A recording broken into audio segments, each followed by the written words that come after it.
जय श्री जगन्नाथ। बेताल विक्रम कथार दशम कहानी आज शुणा। सबुठारु अधिक त्यागी किए आसतु शुणा। विक्रमादित्य बेताल को पुणी थे सिंहसभा वृक्षर उतारी आनी निज कांधरे पकई चलने को आरंभ कले।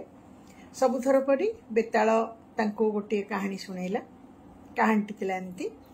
अनंगपुर रे वीरबाहु नाम जड़े प्रतापशाली राजा थिले। से अनंगपुर रे जड़े बणिक थिले जार ना थिला अर्थदत्त एवं अर्थदत्त बणिकर पुओ ना थिला धनदत्त आउ तार झीर ना थिला मदनसेन।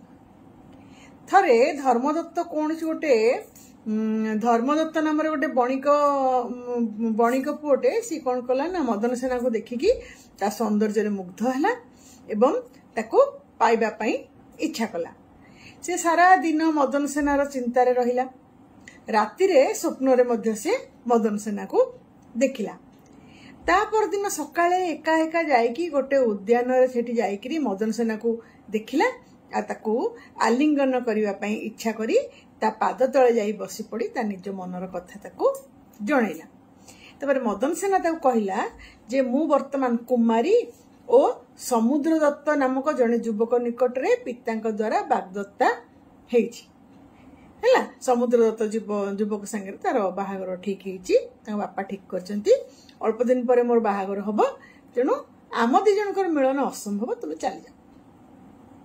धर्मदत्त तापरे कहिला जे सुंदरी तम कथा सत किंतु तुमको जदि मु न पाइबी ताहले मोर मृत्यु घटिबो। मदनसेना तापरे व्याकुल होइकी कहिला तेबे केतोटी दिन मात्र अपेक्षा कर, मोर विवाह हो जाऊ, मो पिता कन्यादान फल पाई जातु, तापरे मु निजे आसिकी मोर शरीर तुमको अर्पण करी। एक कथा शुणी धर्मदत्त कहिला मु तुम कथार विश्वास करुची किंतु अन्य द्वारा उपभुक्त होइथिबा तुमर गोटे नारीर शरीर मोर की कार्य। तापरे मदनसेना कहिला तेबे विवाह पर प्रथमे तुम निकट को आसबी, तापरे मु मो पति निकट को जीवी। यह मोर त्रिबार सत्य। एक कथा मदनसेना कहला। तापरे निर्दिष्ट दिन बाहागर हो गला। मदनसेना तार स्वामी घर को पड़ेला। शयन कक्ष से प्रवेश कला परे मदनसेना शज्या पर बसी खाली कांदिबा को लागिला। तार स्वामी समुद्र दत्त सी भाविला जे मदनसेना ताको निजर अनुपयुक्त बोली मन करिकी कांदुची। तेणु सी कहला जदि मु तुमर मनमत नुहे तुमे तले जाहाको ठीक बोली भाबुच ता पाखु चल जाओ। एटा सुनिकी मदनसेना ताको धीर स्वर रे कहिला कहला प्राणनाथ मते अभय देले मु मो मनर कथा खोलिकी तुमको कहबी। समुद्र दत्त तापर सत्य करिकी समुद्र सत्य कला। सत्य कर ताको अभय देबारु मदनसेना कहिला जे कहिला बेलको मोर दुख आ लज्जा होची किंतु न कहिकी मध्य उपाय नहीं।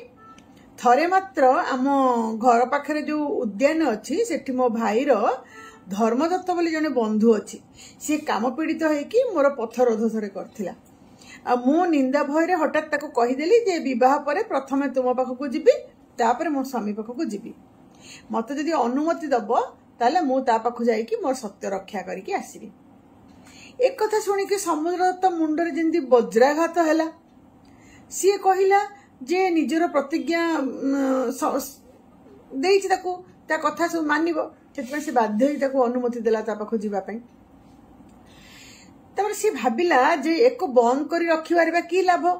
सी परपुरुष प्रति आसक्ता बरम से जाऊ मोर सत्य रक्षा हबो या कहि की कहिला भाबिला। तबरे मदनसेना कोन हला ना घर बाहरी गला।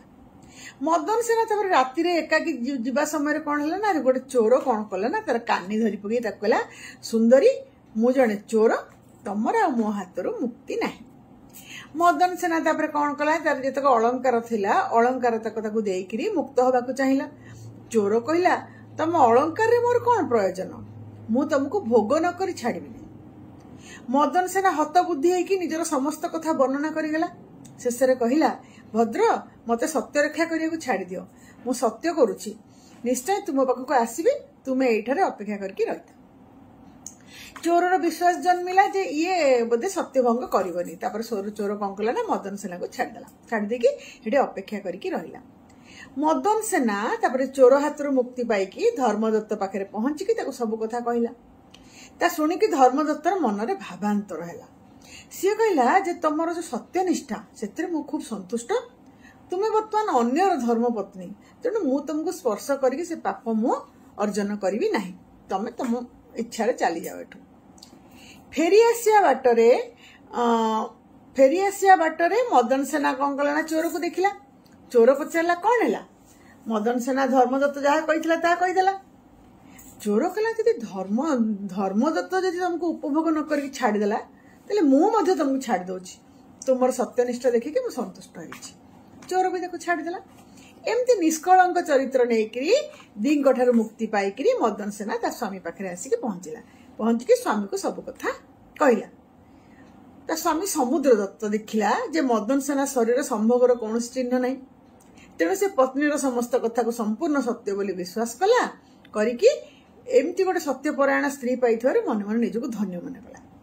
तापरे मदन सेना और समुद्रदत्त तांकर दाम्पत्य जीवन खूब सुखकर है। कहानी शेष हेबारु बेताल राजा को कहला जे मोर प्रश्न रही जे एई कहानी चोर आ दुई बणिकों मध्य सबुठारु किए अधिक त्यागी। ता शुणिकी राजा उत्तर देले एमानक मध्य चोर ही यथार्थ त्यागी। कहीं समुद्र दत्त तो उच्च कूल जात तार धर्म अधर्म गोटे विचार अच्छी। पत्नी अन्य पुरुष प्रति आसक्ता जाणिकी सी ग्रहण न करके धर्मदत्त पाखक छाड़ देथिला। किंतु एथिरे तार त्याग किछि नथिला। सेमति धर्मदत्त पर स्त्री को स्पर्श करिया को भय कला सेतपय सी ताको छाड़ देला। तो समय क्रमे मदन सेना प्रति तार अनुराग उणा हो जाइथिला। भल पाइबाटा कमी जाइथिला तार। तेणु सी ताको उपभोग न करके छाड़ी देबाटा किछि आश्चर्यर कथा नुहे। किंतु चोर तो सहजे पापी धर्म विचार शून्य सी तेल सी जने अलंकार भूषिता सुंदरी रमणी को हाथ मुठारे पाइक सुधा ता कथार विश्वास कर छाड़ी देथिला। तेणु से प्रकृत त्यागी तीन जन भितर। राजा जेमती उत्तर देले ता उत्तर संतुष्ट होइकरी बेताल कौन कला पुणी थरे तांको कांधरू ओल्हेइकरी सिंहसपा वृक्ष को चली गला। राजा पुणी थरे ताको आनिया पे गले। 10वीं कहानी सरीगला। तापर आमे 11 नंबर कहानी सुनिबा।